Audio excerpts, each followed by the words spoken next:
Ce sentiment qui existait au lendemain des attentats du 13 novembre s'est évaporé dans toutes ces querelles.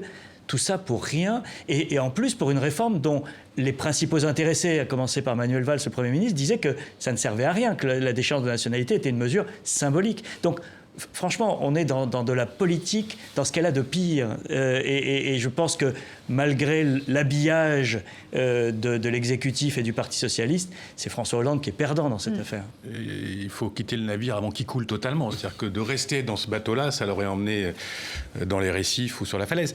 Moi, je suis d'accord que sur le plan politicien, c'est une bérésina, mais je trouve que sur le plan du débat national, ça n'a pas été si inintéressant que ça.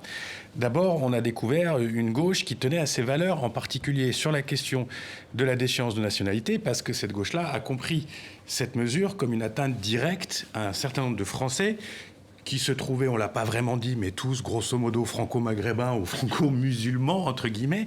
Donc ça a été assez mal vécu.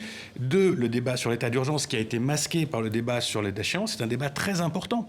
Et il y a eu des tas de gens qui s'en sont mêlés dans les colonnes des quotidiens, qui ont écrit, qui ont signalé que la France avait déjà un arsenal répressif qui avait été voté de manière législative très très important, que cet arsenal avait des conséquences sur la vie de chacun d'entre nous, que se posait une question de comment une démocratie peut lutter contre le terrorisme sans mettre en cause une partie de ses valeurs. Donc tout ça, c'était pas inintéressant. Alors là où je suis un petit peu pas d'accord avec Ziad sur la bérésina, c'est une vraie bérésina parce que cet échec sur la déchéance de la nationalité, c'est lui qui, d'une manière ou d'une autre, a alimenté le débat très, très, très virulent contre la loi Al-Khomri, la loi, le Code du travail.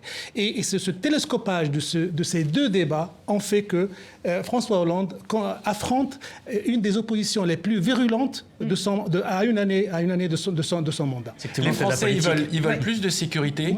Ils veulent se dire qu'il y a une possibilité qu'ils soient un peu à l'abri des tempêtes du monde et un gouvernement un peu cohérent. Et pour le moment, ils n'ont ni l'un ni l'autre.